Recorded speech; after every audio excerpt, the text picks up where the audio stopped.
Ito na po ang ating unboxing. LED watch repair magnifier. Oh, watch repair. So nakakapag-repair siya ng relo. Watch repair. Open natin dito sa side.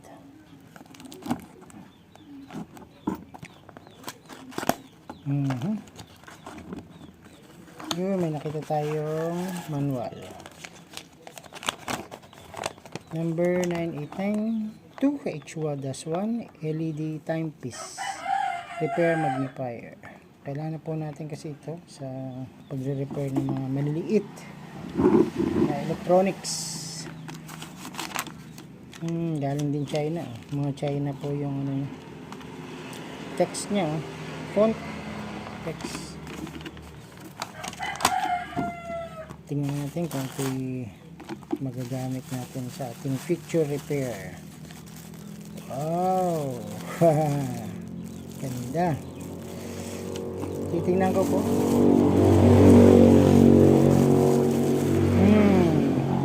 Para tayong robot na nito. Testing. Yan. Susot ko po ito sa aking ito. Ako po kasi ngayon ay may ito pong aking reading glass ay may reading na 275. Okay. 275 po ang grade. Ewan ko lang po dito sa ating in-order na LED watch repair. I will check.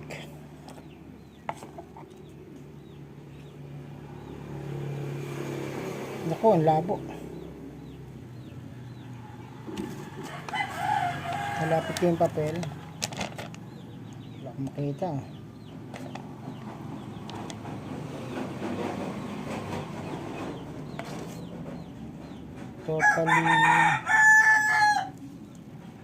Parang totally blind ako dito. May adjustment ba ito?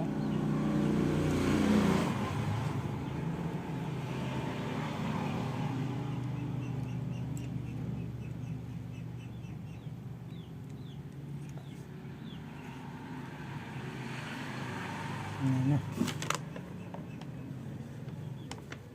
Yun. Yung kaliwa.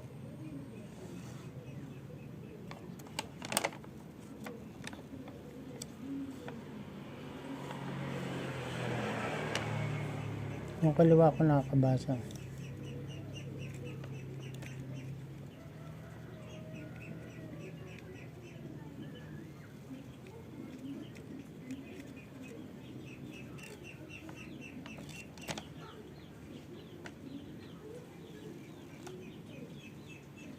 Nakakakita siya. Ilalapit mo ng husto.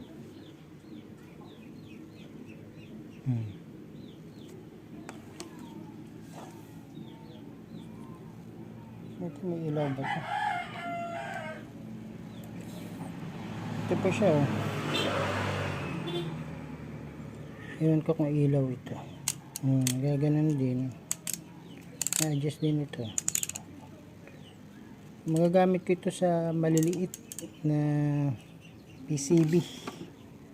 Kuha ng PCB.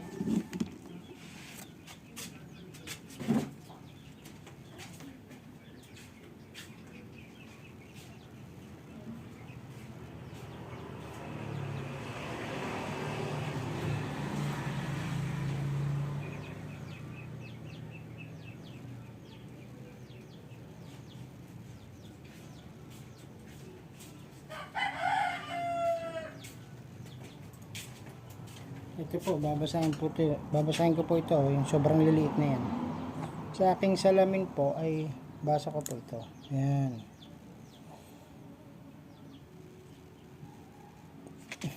Basa ko siya sa aking salamin. Pero ito, bago ko pa siya mabasa, ilalapit ko pa siya ng gusto.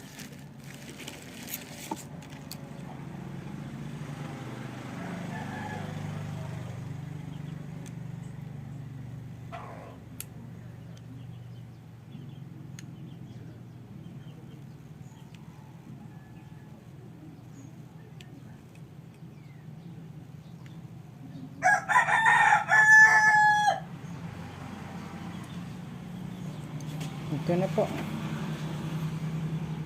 Hindi naman nag-iilaw. Ayan, thank you for watching. Tingnan natin kung ito po ay makakabasa tayo.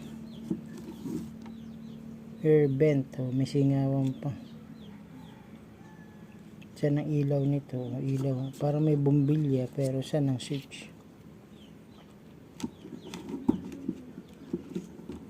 Switch of battery compartment. May battery compartment pala ito. Ayan, ganun lang.